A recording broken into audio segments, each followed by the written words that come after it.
Buat kalian yang ingin gagal bayar di Kredit Pintar, di EasyCash, dan di Uatas agar tetap aman, kalian boleh ikuti langkah-langkah yang sudah pernah saya lakukan dan bisa melewati gagal bayar di 3 pinjol tadi dengan baik-baik saja.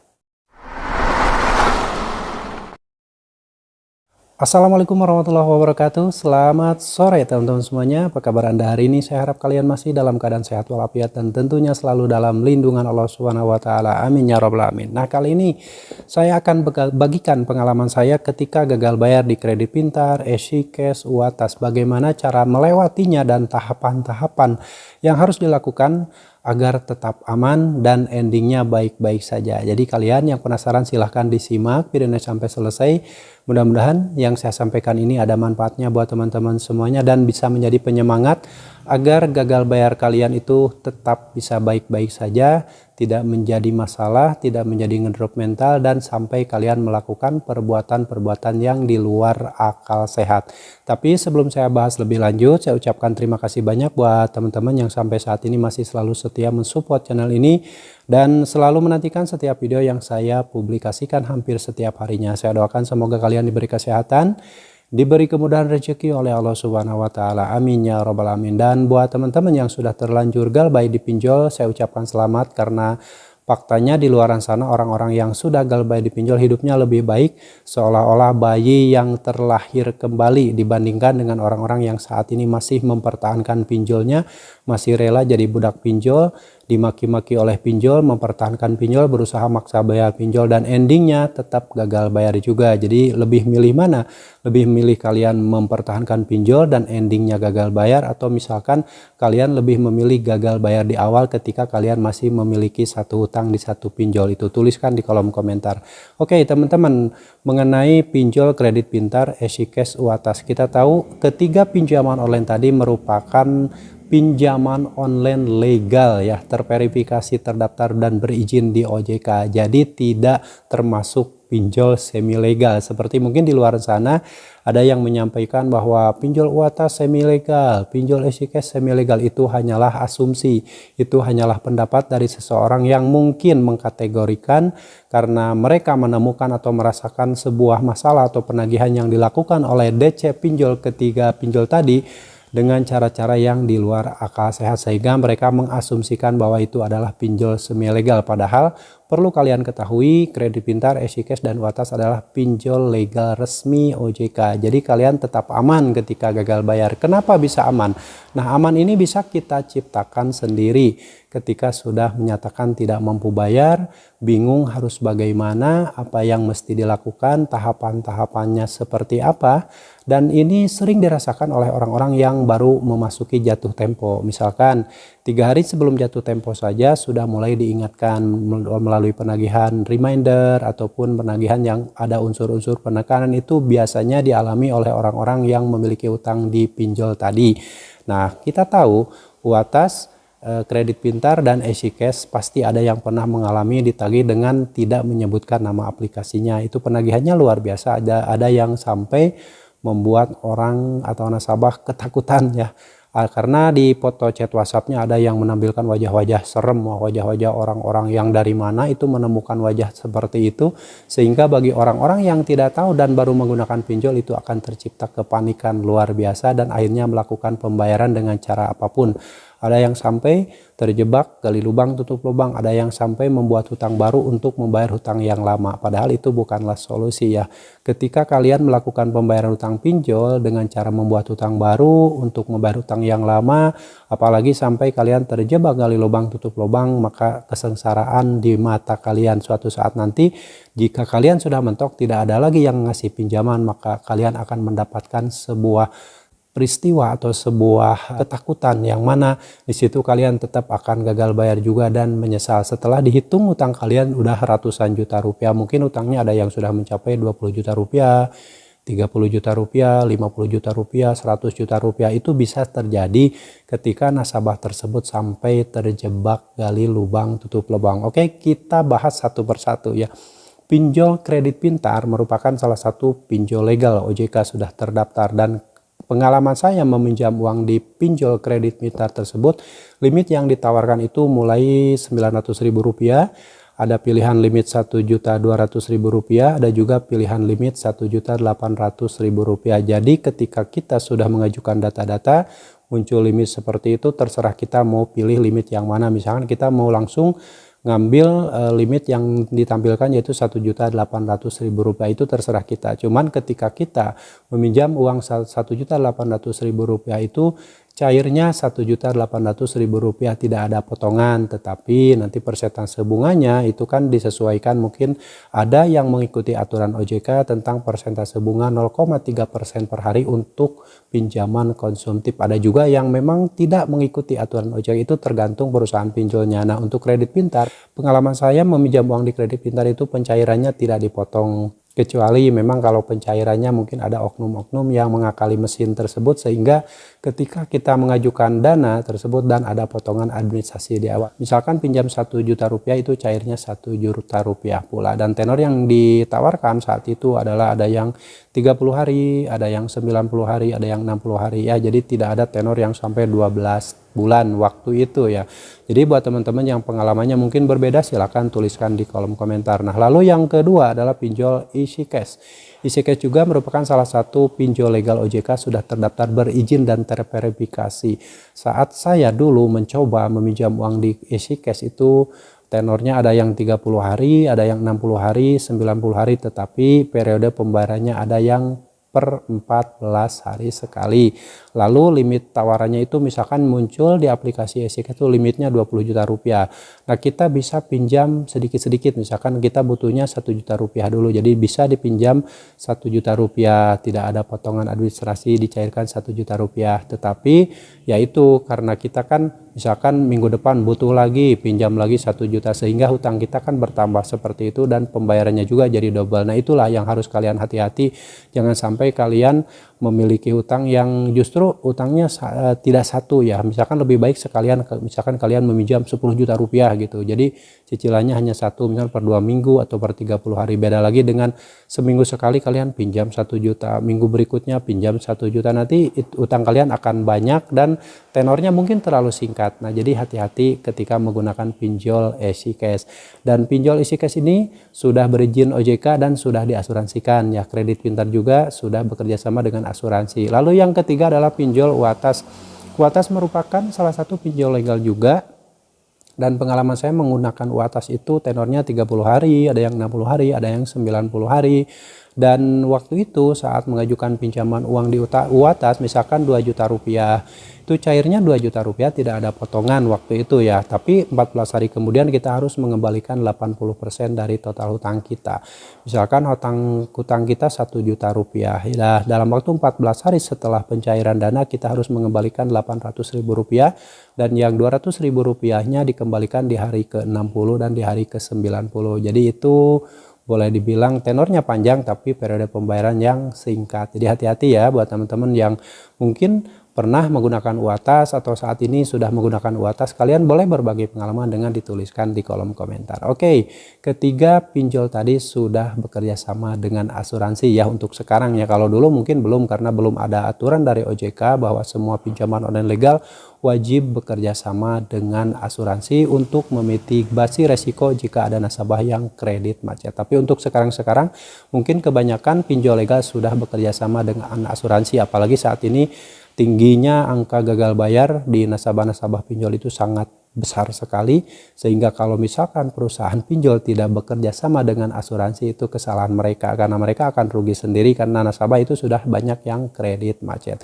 Oke, kita bahas langkah-langkah bagaimana caranya agar kita tetap bisa aman, bisa baik-baik saja ketika menghadapi gagal bayar di pinjol. Nah, yang saya lakukan 3 hari sebelum jatuh tempo, saya yakin sudah ada penagihan. Baik itu yang reminder berupa sistem komputer yang sudah diprogram, ada juga yang langsung desk call, yang telepon langsung, atau ada juga yang ngirim chat WhatsApp yang dikirimkan oleh desk call atau debt collector pinjol yang suka melakukan penagihan melalui chat WhatsApp, email, SMS, dan panggilan telepon. Nah, itu sudah biasa pada umumnya, semua pinjol pasti melakukan seperti itu. Nah, saat saya sudah mulai ditelepon 3 hari jatuh tempo, tidak saya respon karena saat itu memang saya tidak ada uang. Saat saya mentok, tidak ada lagi yang ngasih pinjaman dan saya sudah terjebak dari lubang tutup lubang waktu itu. Akhirnya saya nyerah dan merasa saya tidak mampu lagi membayar utang pinjol tersebut. Dan disitulah mulai adanya beberapa penagihan yang sedikit ada penekanan, ada ancaman karena tidak menyebutkan nama aplikasinya ya. Kalau misalkan yang menyebutkan nama aplikasinya hanya mengingatkan,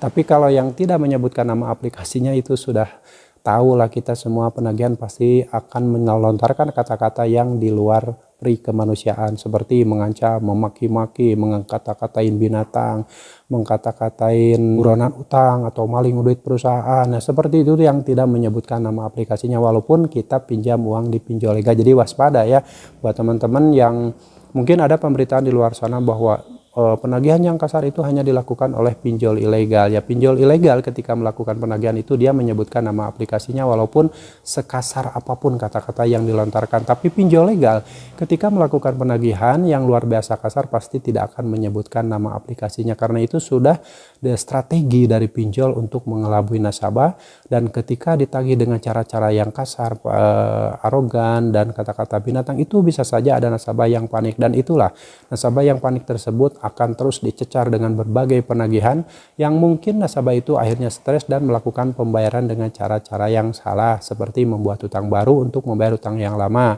lalu terjebak gali lubang tutup lubang. Itu cara-cara pembayaran yang salah. Padahal ketika kita tidak mampu bayar, solusinya gagal bayarkan di awal, jangan nunggu gali lubang tutup lubang dulu. Dan bagaimana langkah-langkah saya ketika agar aman gagal bayar di pinjol adalah yang pertama, saya tetap berpikir dengan tenang.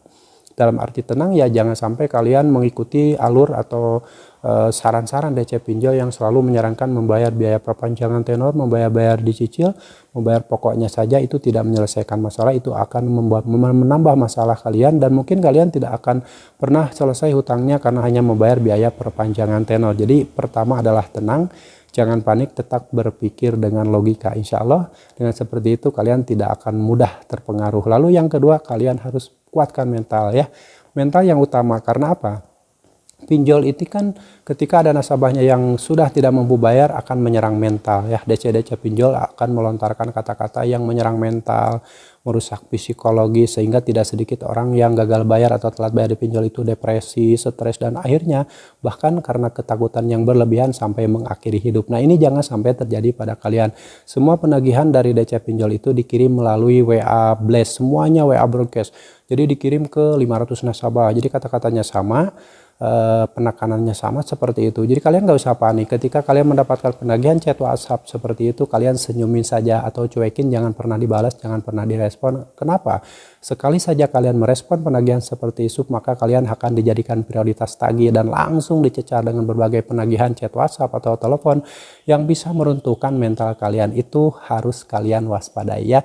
Lalu yang selanjutnya, agar tetap aman, secepatnya kalau memang kalian merasa tidak kuat mental, langsung ganti nomor handphone kalian, ganti nomor WhatsApp, langsung ganti email, hapus semua media sosial. Nah, dengan seperti itu si pinjol akan kebingungan untuk neror kalian ya. Jadi tidak akan bisa setiap hari ngirim chat WhatsApp 5 menit sekali, ngirim email 5 menit sekali. Itu tidak akan bisa karena kalian sudah mengganti nomor, menghapus WA, menghapus media sosial, menghapus email. Itu caranya agar kalian bisa terhindar dari teror-teror tadi. Dengan seperti itu kalian bisa lebih fokus dengan menata pikiran kalian agar kalian tidak terus-terusan larut dalam ketakutan tersebut. Lalu langkah selanjutnya ya sudah, setelah kalian mengganti nomor HP, mengganti WhatsApp, mengganti semua media sosial, kalian tinggal fokus saja menata kehidupan kalian. Mungkin sebelum-sebelumnya kalian selalu setia membayar utang pinjol dan sampai hancur-hancuran. Nah, dari situ kalian tinggal menata hati, menata pikiran, menata finansial kalian,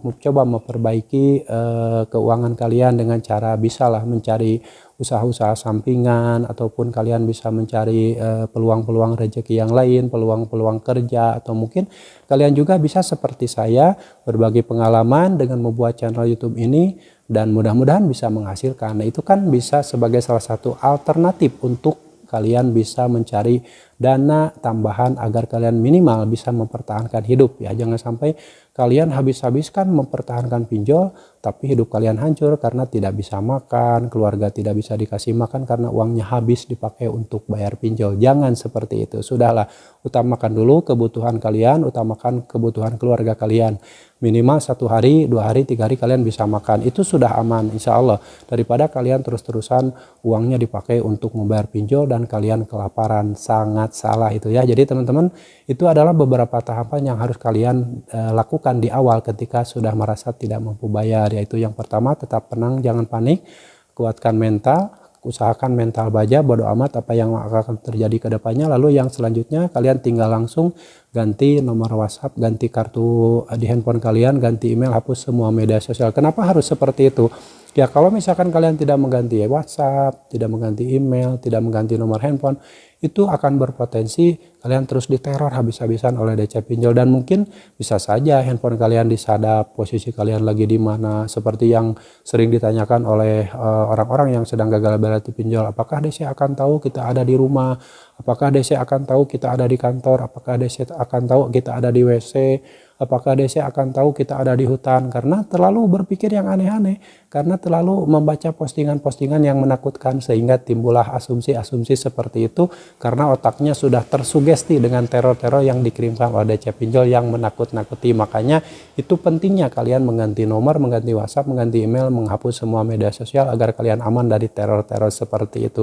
Lalu ada pertanyaan lagi, setelah WhatsApp diganti, kartu HP diganti, apakah kontak darurat akan dihubungi? Apakah kantor akan dihubungi? Apakah di luar kontak darurat akan dihubungi? Nah teman-teman, walaupun kita tidak mengganti nomor HP, tidak mengganti WhatsApp, tidak mengganti email, tidak menghapus semua media sosial, tetap nomor kontak darurat akan dihubungi, nomor kantor akan dihubungi, dan mungkin nomor-nomor yang di luar kontak darurat juga akan dihubungi. Itu kan namanya juga debt collector. Dia dikejar target apapun yang akan dilakukan agar nasabahnya segera melakukan pembayaran. Karena dia kan setiap hari dimaki-maki oleh atasannya agar melakukan penagihan, agar mendapatkan tagihan. Dan akhirnya jika targetnya tercapai maka si DC pinjol akan mendapatkan bonus ataupun gajinya cair. Nah seperti itu. Makanya dia akan melakukan cara apapun agar nasabahnya melakukan pembayaran. Si pinjol dan si DC pinjol tidak akan peduli. Anda itu mau hancur hidupnya, mau mengakhiri hidup lah, mau stres, mau malu, mau apapun, itu si DC pinjol dan si pinjol tidak akan pedulikan Anda ya. Makanya kalian juga gak usah pedulikan pinjol lagi mulai sekarang ya. Abaikan semuanya, bersikaplah tidak peduli dan bodo amat dengan apa yang akan terjadi. Insya Allah dengan melewati tahapan tadi kalian akan hidup dengan baik-baik saja dan kalian akan bisa menghadapi kehidupan baru setelah gagal bayar. Dan seolah-olah kita akan menghadapi sesuatu kehidupan yang dari awal lagi, dari nol lagi, dimulai lagi hidup baru. Nah seperti itu, makanya lebih baik gagal bayar daripada gali lubang tutup lubang. Oke teman-teman, itu adalah beberapa tahapan yang harus kalian lakukan ketika kalian sudah menghadapi kementokan tidak mampu lagi membayar utang di pinjol UATAS, EasyCash ataupun kredit pintar. Ingat, ketiga pinjol tadi adalah pinjol legal dan kata OJK jika pinjol legal itu aman. Nah, aman dalam arti tidak akan sebar data, tidak akan mungkin mempermalukan kalian di luar sana mungkin ya. Tapi ingat kalian juga harus hati-hati jika ada oknum-oknum DC pinjol yang tidak menyebutkan nama aplikasinya yang menyebarkan data kalian. Itu bisa kemungkinan terjadi, tapi ketika kita mencoba menyelidiki tidak akan terdeteksi karena itu tidak menyebutkan nama aplikasinya dan bisa saja dilakukan oleh oknum-oknum yang di luar dari nomor-nomor HP yang terdaftar di Deskol atau di DC perusahaan pinjol tersebut. Makanya OJK ketika melakukan penyelidikan itu nomor yang dipakai Nero tersebut tidak terdaftar dan tidak ditemukan histori penagihan dari pinjaman online tersebut. Nah makanya kita sebagai nasabah kita harus berpikir dengan waras, jangan kebawa gelo, jangan kebawa pusing dengan semua pola-pola DC pinjol, pola-pola pinjol yang bisa menghancurkan pikiran dan menghancurkan kehidupan kalian. Oke teman-teman, itu adalah sharing pengalaman saya, semoga bermanfaat, semoga menjadi pencerahan buat teman-teman agar tidak takut lagi ketika menghadapi semua permasalahan gagal bayar di pinjaman online. Gagal bayar itu bisa mudah jika mindset kalian selalu berpikir mudah. Gagal bayar di pinjol bisa aman jika mindset kalian selalu berpikir aman. Karena faktanya gagal bayar di pinjol itu tidak ada yang sulit. Yang sulit itu pikiran Anda. Anda tidak bisa memindset pikiran Anda, tidak bisa memanage pikiran Anda sehingga Anda tercipta ketakutan karena selalu mengikuti saran-saran dari debt collector pinjaman online. Oke, tetap berpikir positif agar kalian bisa selalu melakukan sesuatu yang lebih produktif. Dan buat kawan-kawan yang saat ini masih diliputi kepanikan, kecemasan dan bingung harus bagaimana keluar dari jeratan utang pinjol ini, khusus untuk orang-orang yang ingin keluar dari jeratan utang pinjol dan bagaimana solusinya, mulai sekarang kalian cobalah lebih mendekatkan diri sama Allah Subhanahu wa Ta'ala. Coba kalian berusaha perbaiki ibadah kalian, memohon ampun sama Allah, memohon segala solusi sama Allah. Insya Allah Allah juga akan menolong kalian. Allah akan memberikan solusi pada kalian dan memberikan jalan terbaik untuk kalian agar kalian bisa terselamatkan dari jeratan setan hutang pinjaman online. Oke, yang pasti kalian harus tetap semangat, perjuangkan masa depan kalian, perjuangkan masa depan keluarga kalian, dan jangan pernah lagi memperjuangkan pinjaman online. Sampai jumpa lagi di video saya selanjutnya. Wassalamualaikum warahmatullahi wabarakatuh.